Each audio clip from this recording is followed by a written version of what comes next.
घुस जाता है। जैसे ही राजा अपनी सेना के साथ जंगल में थोड़ा अंदर जाता है, वैसे ही उसे अपने सामने पंजुर्ली देव के दर्शन होते हैं और पंजुर्ली देव उसे संकेत देता है कि वो जंगल में और अंदर नहीं जा सकता। लेकिन राजा इस बात को ना मानकर और भी अंदर जाने की कोशिश करता है, जिसके रिस्पॉन्स में हम ये देखते हैं कि उस जंगल के अंदर बहुत सारे सांड आते हैं और वो देखते ही देखते राजा के सारे सैनिकों को कुचल कर मार डालते हैं। लेकिन राजा ये देखकर भी रुकता नहीं और वो और अंदर जाता है। उसके बाद पंजुर्ली देव खुद सामने आते हैं और वो राजा को जान से मार देते हैं, क्योंकि पंजुर्ली देव को ये पता होता है कि ये राजा विजेंद्र बहुत बुरा और बहुत क्रूर आदमी है और ये कांतारे के अंदर से उसके सारे रिसोर्सेस को छीन कर पूरे जंगल को बर्बाद करना चाहता है। इसलिए पंजुर्ली देव राजा से जंगल की सुरक्षा करते और वो इसे जान से मार देते हैं।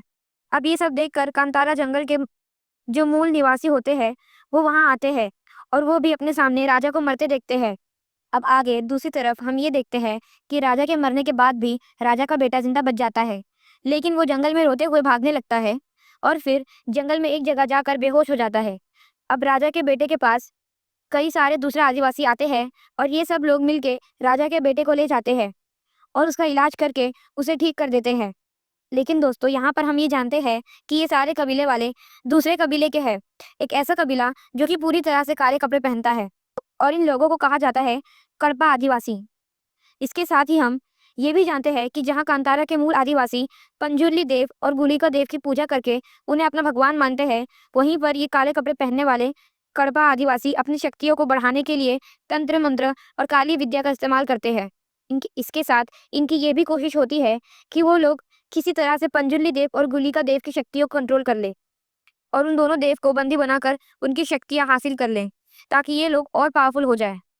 अब दोस्तों, जब ये ही कड़पा आदिवासी राजा के बेटे की जान बचाते हैं और उसे सही सलामत उसके राजमहल में छोड़ देते हैं, तब ये चीज़ देखकर राजा का बेटा बहुत ज़्यादा खुश होता है और इन कड़पा आदिवासी इसलिए वो इन कड़पा आदिवासी से दोस्ती कर लेता है और इन सारे आदिवासी को हर तरह की मदद करता है। अब इसके बाद धीरे धीरे समय बीतने लगता है और राजा विजेंद्र का ही छोटा बेटा, जिसका नाम राजशेखर है, वो देखते देखते खुद भी काफी बड़ा हो जाता है और फिर आगे चलकर वो कदंबा का नया राजा बन जाता है। राजा बनने के बाद राजशेखर के भी दो बच्चे होते हैं, जिसमें से उसका पहला बेटा होता है जिसका नाम कुलशेखर रखता है और बेटे के बाद उसकी दूसरी बेटी होती है जिसका नाम वो रखता है कनकवती। लेकिन दोस्तों, क्योंकि कनकवती काफी लंबा नाम है, इसलिए हम इसे मूवी के अंदर कनक कहते हैं। लेकिन दोस्तों, हम ये देखते हैं कि जब राजा की दूसरी संतान होती है, यानी उसकी बेटी कनक पैदा होती है, तब उस टाइम पर उसकी बेटी काफी ज्यादा कमजोर होती है। यहाँ तक कि उस बच्ची के अंदर अपने हाथ पैर हिलाने तक की शक्ति नहीं होती और इसलिए इस बात को जानकर राजा बहुत ज्यादा दुखी हो जाता है। लेकिन इसी वक्त कड़पा आदिवासी के लोग उसके पास आते हैं और वो राजा की मदद करने के लिए उसकी बेटी को अपने साथ ले जाते हैं और वो राजा से कहते हैं कि वो इस बच्ची को अपना दूध पिलाएंगे और अपनी शक्तियों से उसे कुछ ही समय में ठीक कर देंगे। और फिर उसके बाद हम ये देखते हैं कि एक कड़पा आदिवासी बच्ची को ठीक करके उसे वापस राजा को सौंप देता है। हालांकि दोस्तों, राजा के साथ ही इधर कांतारा जंगल के अंदर एक और कहानी चल रही होती है। कांतारा जंगल के अंदर हम ये देखते हैं कि यहाँ के मूल निवासी काफी खुशी से रहते हैं और इस कबीले के सारे लोग पंजुली और गुलिका का बहुत ज्यादा सम्मान भी करते हैं। अब ये सारे कबीले वाले जहाँ पर रहते हैं, वहीं पास में एक कुआं भी होता है और इसलिए एक दिन जब कबीले के लोग खाने की तलाश कर रहे होते हैं, तब कबीले की एक वरदोस कुएं में ये देखती है कि उस कुएं के अंदर एक छोटा सा बच्चा है जिसकी सुरक्षा एक बाघ कर रहा है, यानी टाइगर। लेकिन अगले पल वो बाघ वहां से चला जाता है और फिर इसलिए कबीले के सारे लोग मिलकर उस बच्चे को कुएं से बाहर निकालते हैं, जिसके बाद वो लेडी उस बच्चे को अपना लेती है और उसे अपना बेटा बनाकर पालने लगती है और वो उस बच्चे का नाम भैर में रखती है। अब धीरे धीरे करके समय बीतने लगता है और राजा के बच्चे बड़े होने के साथ साथ इधर भैर में भी बड़ा होने लगता है और अब इसके बाद वो समय भी आ जाता है जब राजा के बच्चे पूरी तरह से जवान हो जाते हैं। इसके बाद ये राजा यानी राजशेखर अपने बेटे कुलशेखर को नया राजा बना देता है, ताकि अब उसके बाद उसका बेटा कुलशेखर इस पूरे राज्य को संभाले। लेकिन दोस्तों, हम ये देखते हैं कि राजशेखर का बेटा कुलशेखर काफी ज्यादा बदतमीज और काफी ज्यादा अधर्मी होता है और वो ना तो अपने माता पिता की इज्जत करता है, ना ही वो अपने गुरु की इज्जत करता है और ना ही उसे अपनी प्रजा भलाई से कोई मतलब है। वो बस हमेशा ही मदिरा का सेवन करता है और अपने कुछ दोस्तों के साथ अय्याशी करता है और हाँ, इन सब के साथ ये कुलशेखर भगवान पर भी बिलीव नहीं करता और हमेशा ही भगवान के होने का मजाक उड़ाता है।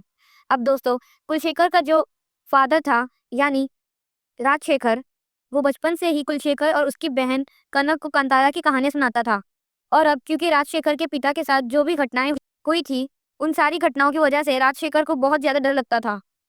इसलिए वो ये चाहता था कि उसके दोनों बच्चे कभी भी कांतारा में कभी ना जाए, और इसलिए वो उन्हें कांतारा की झूठी कहानियां सुनाता था और वो उनसे कहता था कि कांतारा जंगल में राक्षस रहते हैं। लेकिन अब आज के दिन जब कुलशेखर राजा बन जाता है, तब वो ये डिसाइड करता है कि अब वो कांतारा में जाएगा और वहां जाकर शिकार करेगा। अब ऐसा करने के लिए कुलशेखर अपने कई सारे दोस्तों के साथ काफी सारे सैनिक लेता है और सीधे घुस जाता है कांतारा के जंगलों के अंदर। जंगल में आने के बाद वो एक बंदर और एक हिरन को मारने से पहले मार देता है। लेकिन इससे पहले कि वो और कुछ कर पाए, कुलशेखर और उसके सारे सैनिकों पर कोई हमला कर देता है और हमले में सैनिकों को बारी बारी करके मारने लगता है। इस अचानक से होने वाले हमले को देखकर कुलशेखर और उसके सारे दोस्त वहां से भाग जाते हैं, लेकिन जितने सैनिक वहां पर फंस जाते हैं वो सारे बारी बारी करके मारे जाते हैं। और फिर इसके बाद हमें पता लगता है कि इन सबको मारने वाला और कोई नहीं बल्कि कांतारा जंगल के आदिवासी है। और उन सभी के बीच वहां पर भरमय भी होता है, यानी कि ऋषभ शेट्टी। अब भरमय और उसके बाकी सारे साथी ये देखते हैं कि उन लोगों ने यहाँ पर सारे सैनिकों को मार दिया है, लेकिन तब भी एक सैनिक है जो कि मरा नहीं है, बस वो बेहोश हो चुका है। और अब इसलिए भैरमय और उसके साथी शिकार किए हुए जानवरों को और वहां पड़े सैनिकों को सबको लेकर अपने साथ अपने घर ले जाते हैं। अब जैसे ही भैरमय और उसके साथ सारे साथी अपने कबीले के पास आते हैं, वैसे ही सभी सैनिकों में जो एक सैनिक बचा होता है वो अपनी आंखें खोलता है और वो यहाँ पर भैरमय और उसके बाकी सारे साथियों को बातचीत करता देखता है। वो सैनिक उन्हें बताता है कि उसका नाम चेन्ना चेन्ना है और वो उन्हीं सारे सैनिकों का साथी था और वो उन्हीं सारे सैनिकों का साथी था जिसे भैरमय और उसके साथियों ने मार दिया। भैरमय चेन्ना से पूछता है कि आखिरकार वो कहाँ से आया है, जिस पर चेन्ना नाम का वो सैनिक उन सबको बताता है कि असल में इस जंगल के बाहर एक बड़ा सा साम्राज्य है, जिस साम्राज्य का नाम कदम्बा है और उसी कदम्बा में नया राजा बनाया गया है जिसका नाम है कुलशेखर। और वो लोग आज के दिन उसी के साथ शिकार करने आए थे, लेकिन जब उन लोगों ने हमला किया तो राजा और उसके साथी भाग गए और वो लोग यहाँ पर पकड़े गए। अब चन्ना की बात सुनकर भैरमय उसे कहता है कि यहाँ के हम सभी लोग आदिवासी हैं, लेकिन हमने ये सुना है कि आप लोग जहाँ से आए हो वो जगह काफी एडवांस है और आप सभी ने वहाँ पर काफी तरक्की कर रखी है। भैरव उसे कहता है कि जैसे ही हम लोग वो जगह देखेंगे वैसे ही हम लोग देखकर वापस आ जाएंगे और इसीलिए चन्ना उन सबको अपने साथ ले जाए।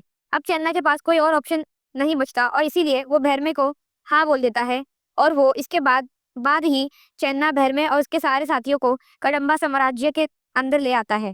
अब अंदर आने के बाद ये लोग साम्राज्य का चकाचौंध देखकर काफी ज्यादा खुश हो जाते हैं और इसीलिए ये लोग सब तरफ घूमने लगते हैं और खेलने कूदने लगते हैं। अब भैरमे और इसके सारे दोस्तों की इन सारी हरकतों को देखकर सैनिकों को शक हो जाता है और फिर इसीलिए सारे सैनिक मिलकर भैरमे और इसके साथियों को पकड़ लेते हैं और उन सबको सीधा राजा की सभा में लेकर जाते हैं। हालांकि दोस्तों, इन सब के बीच भैरमे राजकुमारी कनक से भी मिलता है और उसे एक नजर में ही राजकुमारी कनक पसंद आ जाती है। हालांकि इन सब के बाद जैसे ही भैरमय और इसके सारे साथियों को राजा के सामने पेश किया जाता है, वैसे ही राजा कुलशेखर भैरमय से पूछता है कि उसका नाम क्या है और वो सब लोग कहाँ से आए हैं। ये बात सुनकर भैरमय उसे बताता है कि उसका नाम भैरमय है और वो लोग कांतारा से आए हैं।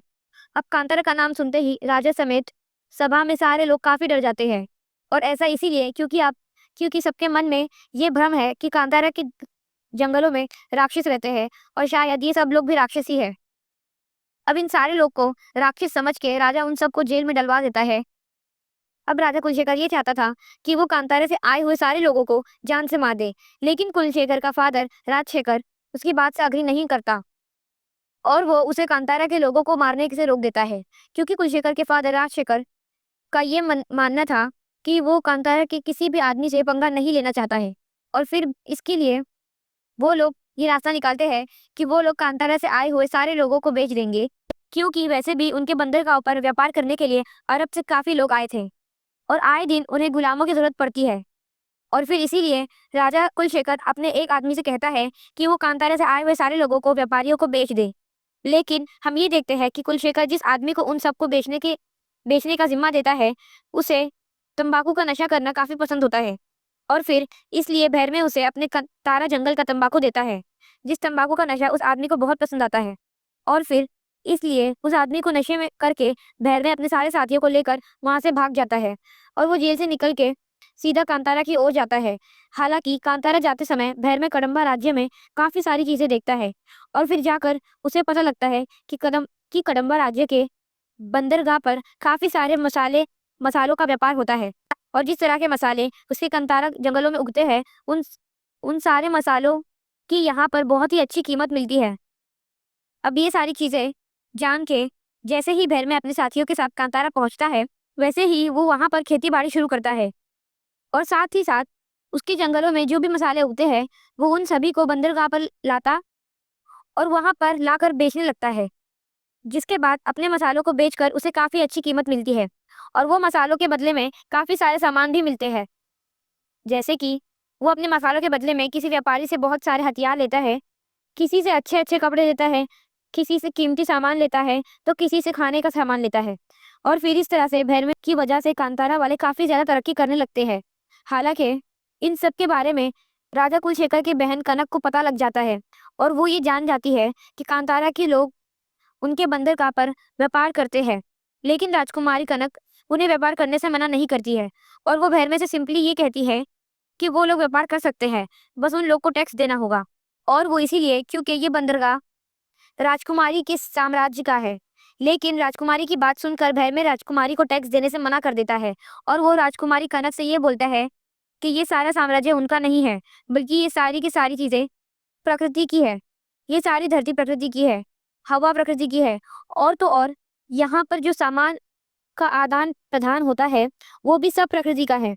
अब राजकुमारी कनक को भैरमे की ये एटीट्यूड काफी पसंद आता है और इसीलिए वो मन ही मन भैरमे को पसंद करने लगती है और वो धीरे धीरे भैरमे के करीब भी आती है। लेकिन भैरमे राजकुमारी कनक को खुद से दूर करने के लिए कहता है, क्योंकि भैरमे इस बात को जानता था कि उन दोनों का कोई मेल नहीं है।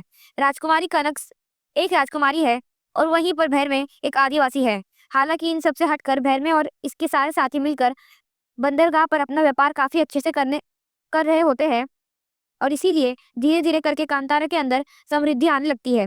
हालांकि कांतारा जंगल में भैरमे और इसका कबीला जहाँ पर रहता था, वहाँ के आसपास के सारे मसाले धीरे धीरे करके खत्म हो रहे थे और इसीलिए और ज्यादा मसाले हासिल करने के लिए भैरमे अपने काफी सारे साथियों के साथ वो जंगल में और ज्यादा अंदर जाने लगता है। लेकिन जंगल में अंदर जाते जाते वो सीधा वहां पर पहुंच जाता है जिन जगह पर कड़वा आदिवासी रहते हैं, यानी कि वही ब्लैक ड्रेस वाले आदिवासी, क्योंकि तंत्र मंत्र और काला जादू करते हैं। और फिर इसीलिए जैसे कड़वा आदिवासी को ये पता लगता है कि उनके क्षेत्र में भैरमे और उसके साथी घुस गए हैं, तब वैसे ही वो लोग उन्हें पकड़ लेते हैं और उन्हें मारने की कोशिश करते हैं। यहाँ तक कि वो लोग भैरमे के एक साथी को जान से भी मार देते हैं। लेकिन फिर जैसे वो लोग भैरमे को मारने वाले होते हैं, वैसे ही वहां पर वही बाघ आ जाता है जिस बाघ को हमने मूवी के स्टार्टिंग में भैरमे के साथ कुएं में देखा था। और फिर ये बाघ यहाँ पर आकर भैरमे और इसके साथियों की जान बचाता है और वो कड़पा आदिवासी के लोग पर हमला कर देता है, जिसके बाद भैरमे और इसके साथी वहां से वापस निकलकर अपने घर आ जाते हैं। अब इसके बाद जैसे भैरमे और इसके साथी अपने कबीले के पास पहुंचते हैं, वैसे ही वहां पहुंचकर वो अपने कबीले वालों को सारी कहानी बताते हैं। जिसके बाद इस पूरी कहानी को सुनकर जो कबीले के सीनियर लोग रहते हैं, वो भैरमे के साथ साथ पूरे कबीले को सारी कहानी बताते हैं कि आखिरकार ये सब हुआ क्यों। वो लोग बताते हैं मसाले की तलाश में जब भैरमे और इसके साथी जंगल में और अंदर गए, तब वहां पर उनका सामना काले कपड़े वाले लोगों से हुआ था। वो लोग असल में एक दूसरे तरह के आदिवासी है, जिन्हें कहा जाता है कड़वा आदिवासी। लेकिन ये सारे कड़वा आदिवासी, ये सभी लोग काली विद्याओं को सीखते हैं और काला तंत्र मंत्र करते हैं। असल में आज से बहुत साल पहले ये लोग हमारा कांतारा जंगल में आए थे और यहाँ हमारे पास आकर उन सब ने हमसे मदद मांगी थी। हमें लगा कि ये कड़वा आदिवासी यहाँ पर नहीं है और इसीलिए हमने इनकी मदद करनी चाहिए और फिर इसके लिए हमने उन लोगों को यहाँ पर रहने की इजाजत दी और उन सब के साथ अपना सारा खाना और अपने सारे संसाधन बांटे। जिसके बाद हमारे साथ रह रहकर कड़पा आदिवासी को ये भी पता लगा कि हम लोग यहाँ पर पंजुली देव और गुलिका देव की पूजा करते हैं। लेकिन हमारी तरह देवों की पूजा करने की बजाय इन लोगों ने देवों को बंदी बनाने का सोचा, ताकि ये लोग देवों को बंदी बना के उनसे उनकी शक्तियां छीन सके। और हमारे पीठ पीछे बिना हमारी जानकारी के ये लोग ऐसा करने भी लगे। इन्होंने धीरे धीरे करके हमारे ऊपर अपना काला जादू इस्तेमाल करना स्टार्ट कर दिया, जिस वजह से हमारे आसपास के सारे जानवर मरने लगे, और तो और हमारे अनाज और फूल पत्ते भी सूखने लगे। लेकिन एक दिन इन्होंने हद कर दी, और पंजुली देव के इन्होंने पंजुली देव के पत्थर पर अपना काला जादू इस्तेमाल किया, और ये लोग देव को बंदी बनाने का प्रयास करने लगे। लेकिन फिर उसी समय पर ईश्वर ने उस बाघ को भेजा, जिस बाघ ने तुम्हारी आज जान बचाई है। और वो बाघ भी कोई आम बाघ नहीं है, बल्कि वो एक देव है। और फिर इसीलिए उस बाघ देव ने इन सारे कड़वा आदिवासियों पर हमला किया, और अकेले ही इन सब पे भारी पड़े, जिसके बाद इन सबको अपनी जान बचाकर हमारे आस से भागना पड़ा। और अब उस दिन के बाद से ही वो लोग कांतारा जंगल में कहीं दूर जाकर छुपे हुए हैं, और वहीं पर रहकर सद सदैव ही कोशिश करते रहते हैं कि वो लोग किसी भी तरह से देवों को बंदी बनाकर उनकी शक्तियां छीन ले। हालांकि दोस्तों, इसी टाइम पर दूसरी तरफ हम ही देखते हैं कि कदम साम्राज्य के अंदर वहां के राजा को, यानी कि कुलशेखर को ये बात पता लगती है कि कांतारे से आए लोगों को, यानी भैरमे और उसके साथियों को बेचा नहीं गया था, बल्कि उस दिन वो लोग वापस कांतारा चले गए थे। और फिर उस दिन के बाद से वो लोग हमारे बंदरगाह पर व्यापार कर रहे हैं। अब कुलशेखर को जैसे ही सारी बात पता लगती है, वैसे ही वो बहुत ज्यादा गुस्सा हो जाता है। और अब क्योंकि उसकी बहन कनक इस बात को जानती थी, इसलिए वो कनक पर भी काफी ज्यादा गुस्सा करता है। कुलशेखर का गुस्सा इतना ज्यादा बढ़ जाता है कि वो ये डिसाइड करता है कि अब वो कांतारा के लोगों को मारकर अपना बदला लेगा। अब कुलशेखर जैसे ही ये बात बोलता है, वैसे उसके फादर उसे रोक देते हैं। लेकिन अपने फादर को रास्ते से हटाने के लिए वो फादर के खाने में कुछ नशीली दवा मिला देता है, जिससे खाने के बाद उसके फादर 2-3 दिन के लिए बेहोश हो जाते हैं। और फिर इसके बाद ही कुलशेखर इस बात का फैसला करता है कि अब वो ना सिर्फ कंतारा के सारे आदिवासियों को जान से मार देगा, बल्कि इसके साथ ही उसके दादा सालों पहले जिस काम को पूरा नहीं कर पाए, वो उस काम को भी पूरा करेगा। और वो काम था कांतारा जंगल पर कब्जा करना। अब राजा कुलशेखर अपनी सेना को तैयार करता है, और वो सीधा निकल जाता है कांतारा के लोग को मारने के लिए, पूरे कांतारा पर कब्जा करने के लिए। इसके बाद वो लोग रात के समय कांतारा के जंगलों में आते हैं, और पूरा जंगल में आग लगाना शुरू कर देते हैं। और फिर इसके बाद वो लोग जैसे कबीले तक पहुंचते हैं, वैसे कुलशेखर और उसके सारे सैनिक मिलकर सारे कबीले वालों को बेरहमी से जान से मारना शुरू कर देते हैं।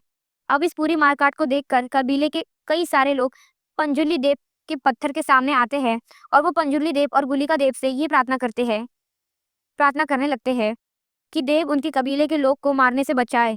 अब हालांकि इस टाइम पर भैरमे और उसके साथ कई सारे साथी कबीले से बाहर होते हैं, लेकिन उन सबको धीरे धीरे करके कबीले के लोग की आवाज आने लगती है। और इसलिए आवाज सुनकर वो लोग जैसे ही कबीले तक पहुंचते हैं, वैसे वो लोग ये देखते हैं कि राजा कुलशेखर और उसके सारे सैनिकों ने मिलकर उनके सारे कबीले के लोगों को मारना शुरू कर दिया है। और उन सभी ने बड़ी ही बेरहमी से गांव कबीले के लोगों को मारना शुरू कर दिया था। तब राजा कुलशेखर भैरमे के सामने ही उसकी माँ को भी जान से मार देता है। अब अपनी माँ को अपने सामने मरते देखकर भैरमे के होश उड़ जाते हैं। लेकिन अगले पल भैरमे के पास एक शक्ति आती है, और वो भैरमे के अंदर समा जाती है। और वो शक्ति असल में गुलिका देव की होती है, जो कि जैसे ही भैरमे के शरीर को धारण करते हैं, वैसे ही भैरमे गुलिका देव बन जाता है। ये गुलिका देव का बहुत ही गुस्सैल और डेंजरस फॉर्म होता है। और फिर इसीलिए दोस्तों, जिस तरह से साल 2022 की कांतारा मूवी के अंदर गुलिका देव ने सारे दुश्मनों को मारा था, इस मूवी के अंदर भी गुलिका देव उससे भी कई बुरी तरह से लोग को मारते हैं। अब इस रूप को देखकर राजा बहुत ज्यादा डर जाता है, और इसीलिए वो गुलिका देव को मारने के लिए अपने सारे सैनिक भेजता है।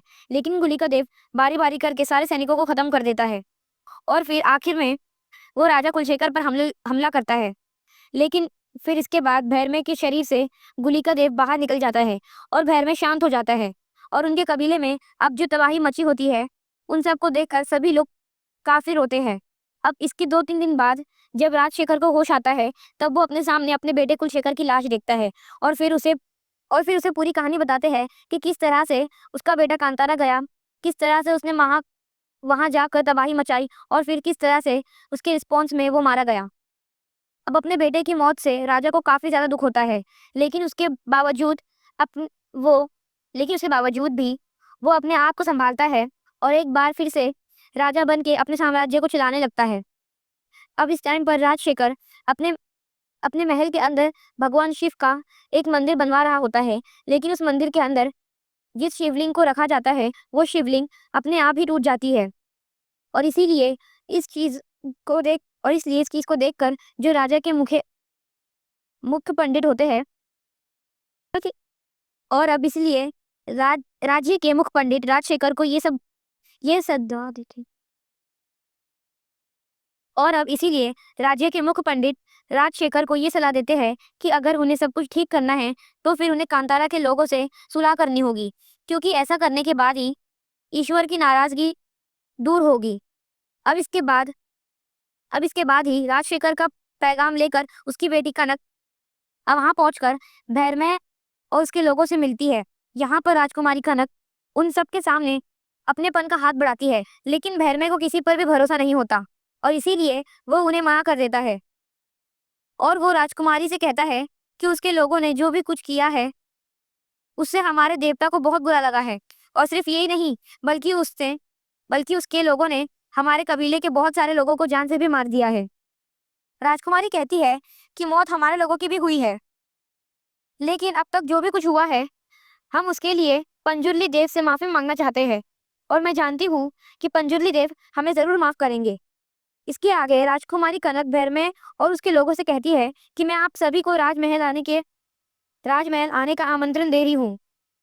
मैं चाहती हूँ कि आप सभी पंजुर्ली देव को लेकर सीधे राजमहल आए और पंजुर्ली देवता की स्थापना भगवान शंकर के मंदिर में करें और पंजुर्ली देवता की स्थापना भगवान शंकर के मंदिर में करें, क्योंकि ऐसा करने से पंजुर्ली देव भगवान शिव के करीब रहेंगे और उससे उन्हें खुशी मिलेगी।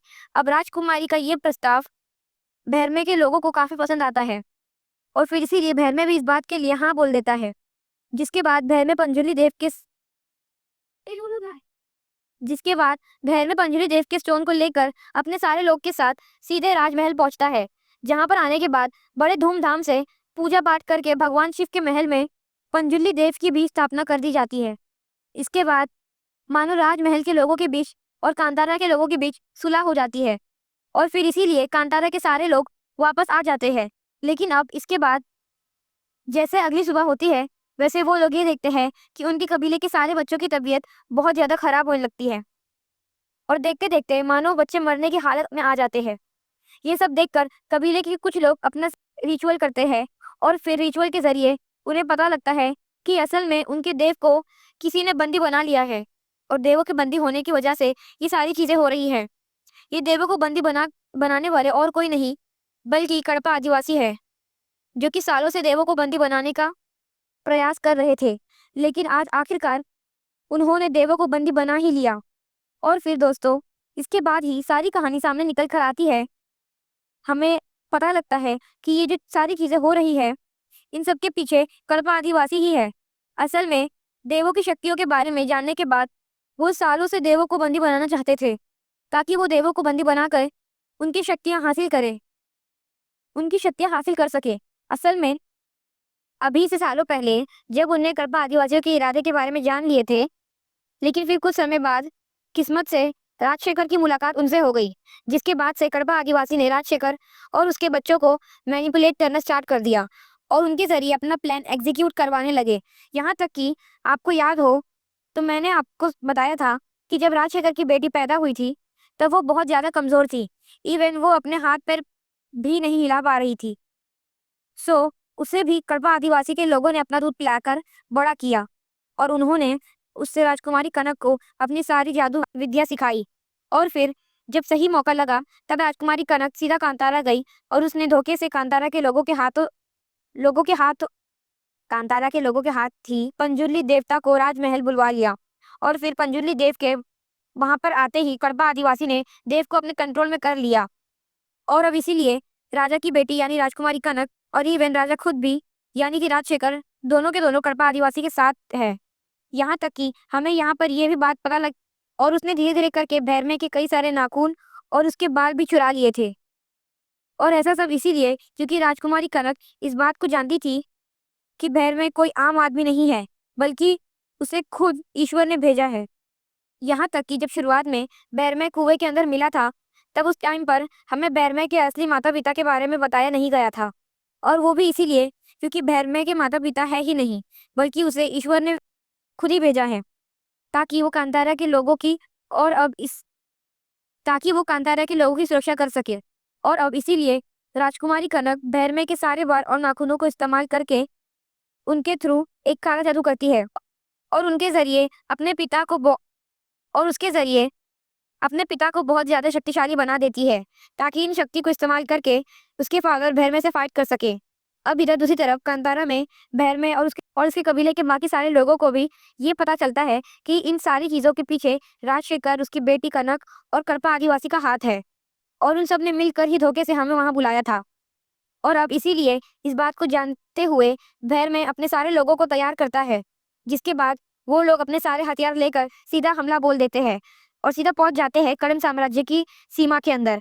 इधर राजशेखर, उसकी बेटी और उनके सारे सैनिक भी तैयार होते हैं और फिर इसीलिए यहाँ पर एक बहुत बड़ी वॉर होती है।